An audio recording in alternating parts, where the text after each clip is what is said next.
Hi, this is Chris Tiller with Russ Lyons Sotheby's Realty, coming back with an update video to one from about 2.5 years ago to the date now, where I made a pretty interesting video related to the current wealth gap. So this is kind of updating that. That video actually gained some popularity, got me on some podcasts, some radio and some TV related to kind of my predictions. So now that we're 2.5 years after the fact, we can sort of update this to see kind of where things are at. Unfortunately, they've actually gotten worse, and that's what we'll kind of show you today and the difference. So briefly, I'm going to give you a quick rundown of the previous video, just to kind of give you some highlights, and then I'm going to update this with a real-world example of where things have gone from a real estate perspective, and more importantly, the wealth gap. So originally in the first video, what we talked about was the wealth gap difference between two different people sitting at the same job. So theoretically speaking, 2.5 years ago, what we mentioned was that we were always comparing ourselves in the wealth gap difference between the top 1% and really everyone else. My prediction was that the future wealth gap would be essentially between two different people working the same jobs.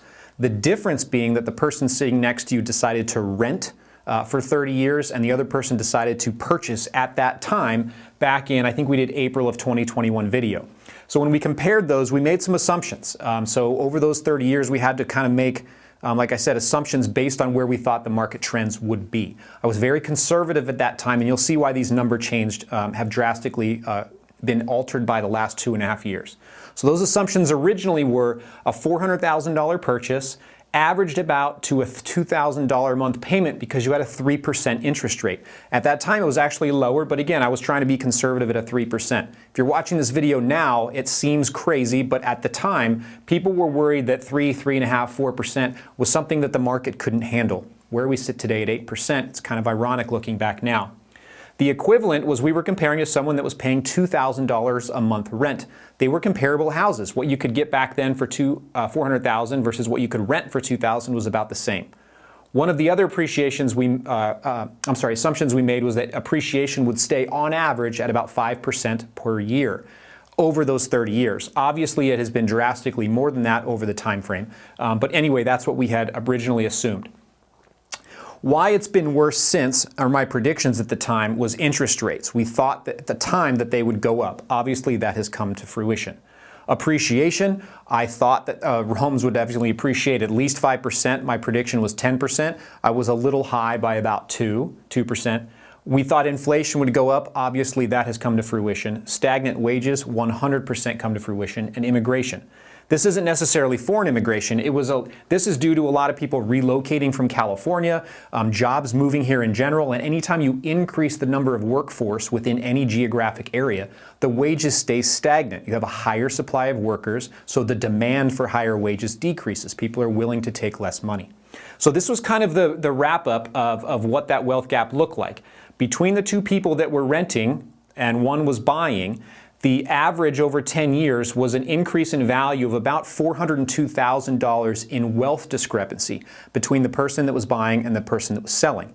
This was a compilation of appreciation of the home value and the loss in rent cost, which is essentially a 100% interest rate that you're losing every month. And what that looked like over a 10-year time frame was that amount. Over 30 years, these two people, under these assumptions, the difference is $1.75 million or $58,000 a year in difference in wealth gain. So at the end of a 30-year career, these two people sitting next to each other, that's the difference in just one decision in time, which is purchase a house versus not, with the same monthly outflow. Now, obviously, we haven't assumed for tax write-offs for the benefit here, so that's an increase, but then also the decrease for essentially monthly expenses, to replace AC units and things like that. But a lot of these offset. The difference being just that the wealth gap was quite large, and we talked about why it's worse. So now I'm going to jump into the current state of the market with actual examples. So I apologize, I don't have the whiteboard today, but this is still just as good. So the future wealth gap as of October 2023. This is some new predictions that I have. So I'm going to compare the assumptions from last time, which was 2.5 years ago, to the assumptions that we're going to make today, because we have new data points that we need to input. So like I mentioned last time, the average was about a $400,000 purchase. Today we're going to use the same purchase price because, again, we've had stagnant wages. So it's very difficult to offset or increase that. what does that look like for a like purchase? The interesting thing today is I'm not going to compare someone purchasing today or 2.5 years ago to someone who decided to rent. I'm only comparing someone who bought 2.5 years ago between someone who bought today. So still purchasing a home, but what that wealth gap is going to look like in a difference in 30 years. I do not want to compare today if they continue to purchase versus then, because the number becomes so drastically spread out. I'll show you kind of the conclusion that we've had from that perspective. But anyway, so we have, again, 3% interest rates assumed from previous. 2,000 months rent was pretty normal with a 5% appreciation. Today's assumptions with today's interest rate, 8%, that same $400,000 house is now a $3,200 a month mortgage payment. Substantially different from the one we had to assume last time based on a 3% interest rate. The rent for today is about $2,500 a month for that same house. So that's gone up quite a bit, not as much as the purchase, but still high. And I'm still going to assume about a 5% appreciation. Over the last 2.5 years, we've averaged about an 8% appreciation, bringing up today. But I'm going to leave it as a 5% over a 30-year time frame. I think that might be fair. So now we're going to use a real world example. So now that we have two data points, 2.5 years ago and today, I pulled these last night. These are actually two homes. I'm going to pop up a Zillow photograph so you can kind of see exactly what it is that we're looking at. Extremely comparable from house. Same year build, square feet, 2-story, 3-bedroom, 2-bath, etc., 2,100 square feet. Exact same purchase price. So if this person bought the house on 4354 East Toledo Street in Gilbert, which is about 3.5-4 minutes from Santan Square, the mall, or Santan Village.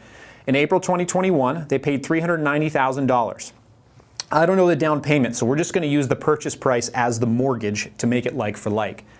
That equaled out at a 3% interest rate to $1,927 a month, principal, interest, taxes, and insurance. It was a 3-bedroom, 2-bath house, 2,100 square feet right there.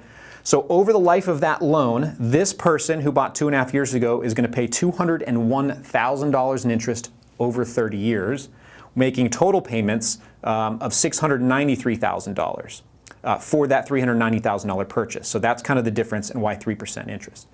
So today, what you would buy, October of 2023.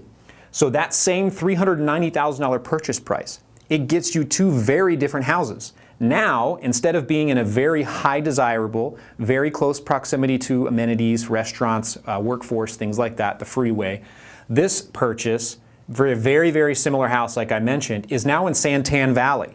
This is 31008 North Zircon in Santan Valley. Again, we'll pop this up so you can see and compare, but essentially the same house, 3-bed, 2-bath, 2,100 square feet. The difference being the 8% interest and 3% interest.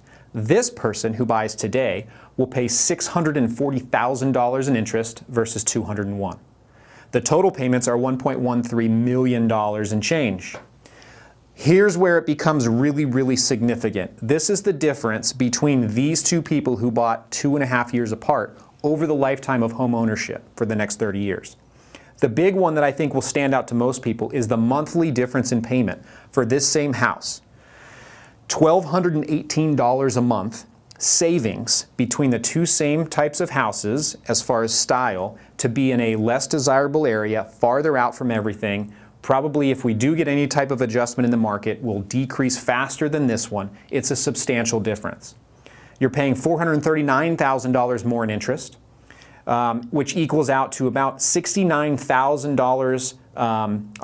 So $69,000 between these two people is just what this person who waited would have paid in rent waiting to buy. So you're incurring almost 70 grand just to rent for those 2.5 years, which is that $2,000 a month rent with the last 18 months here of rent. They have $605,000 or 20 grand a year in savings that are coming back to you in net worth gain between these two people. And again, both purchased 2.5 years apart. So I go back and forth, but I want to show you why this is actually worse than what it looks like. $20,000 a year is quite a bit just from two people, but we used these assumptions last time and why it's, not assumptions, but why it's actually worse. These changed a little bit. This was the previous prediction and why it's actually worse. Interest rates probably aren't going down anytime soon. There's a big reason why. Interest rates were raised originally to get to that 8% rate to bring down inflation, because we couldn't have $7 a gas, $7 a gallon gas, $5 for a dozen eggs. Those kinds of things became unsustainable. So we raise interest rates to offset that cost. It decreases demand and then lowers prices. The irony is, if we go into any type of a situation where we need to raise interest rates because unemployment goes low, the market goes out of control and stalls, etc., when you raise interest rates, we drop inflation. The problem is if we lower interest rates, what the inverse is going to happen, which inflation comes back. So then you create a situation where the person who's already strapped and purchased a house with much less cash flow here is now strapped even more because inflation just comes rearing back once interest rates get dropped again. Appreciation. We all thought and still think that homes are going to decrease in value over time. We'll go into a little bit why there's probably not going to be a crash in a next video, so I'll put the link for that below as well. But theoretically, appreciation, because demand has dropped off, you will see a decline in pricing. The problem is because interest rates will likely stay high, it won't matter. So if you bought here at a 3% interest rate, your lifetime ownership cost of the house is what you should be concerned about. So $693,000 is the lifetime ownership cost of the person that paid $390,000. 1.13 is the lifetime ownership cost of the person that paid $390,000, same price but a different interest rate. So even if this interest rate drops substantially, let's say we get it back down to 5, the lifetime ownership cost of this person, or if you wait and offset by an increase in just your renting to wait to hold, is still not going to offset the person who has a lifetime ownership cost. Theoretically, you should basically chop off all of this and only look at your lifetime ownership cost to come up with your wealth potential. Because in the end, you're not looking to sell and profit from it. You're looking to get rid of your mortgage so that you can live on a very reasonable retirement income. So that's a big one. The other one, let's come back up. Inflation. We talked about a little bit, which is if interest rates come down, inflation comes back, which is kind of interesting and really hurts the people who are stagnant in their wages, have an increased mortgage payment, etc. Stagnant wages are still a thing. Where this really comes in is if unemployment goes up. That's a big one, is if unemployment goes up, we could theoretically have an offset in wages, but that's kind of to be determined. I won't get too much into that. Immigration isn't as big of a deal now. What I'm updating here for immigration for why it's worst in today's market is the cash flow. So originally when you look at this, the monthly difference. So the monthly difference, this savings of $1,200 a month between these two families who bought 30 months apart. This $1,200 means you can absorb the inflation that might be coming back. You can absorb the reintroduction of student loan payments that just got reinstituted. This is also $500 a month towards your 401k or your IRA. So you snowball the impact of this savings by allowing yourself to pay off debt faster, get out of credit card debt. And that doesn't count the monthly enjoyment of being able to go out to dinner every once in a while, take a vacation. The stress comes down drastically when you have life-changing type of savings at $1,200 a month. So where this comes down to and where I think the prediction change has happened for me is originally this was my prediction. This isn't the 1% anymore. 2.5 years ago, this was where the big change was the two middle-class people against each other and how that conversation might look in the office. Hey, I'm 6 months away from retiring, and the person sitting across from you is going, how in the world are you going to retire?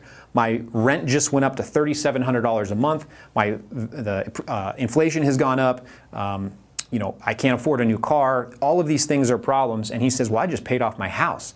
You did what? So then you have two people sitting across from each other going, well, how did you pay off your house? We're not looking at the camera anymore going, Warren Buffett doesn't need that much money. Now it's your friend that kids play on the same baseball team together. So that's an interesting conversation that's going to take place.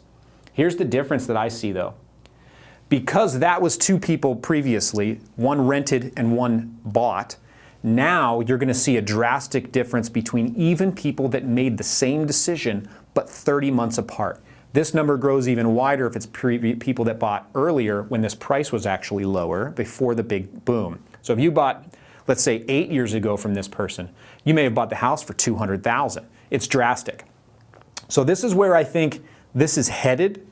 We're not going to be doing a middle class between middle class. The difference between people that are renting and currently owning, even between the ones that overpaid in an interest rate or are overpaying from an interest rate perspective, it's almost an elimination of the middle class, not a competition between them.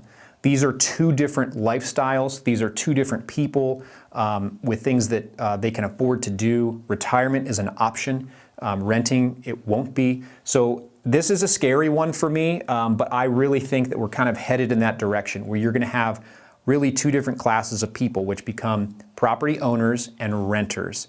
And those property owners will have retirement health care benefits, they'll have retirement accounts, they'll have a paid off house, no mortgage, consistent income, healthier relationships that they didn't have to worry about stress from. This gets pretty interesting over time. I've seen this happen, which is why I kind of see where it's headed. I know the people that are rent, the conversations that takes place, the inconsistency.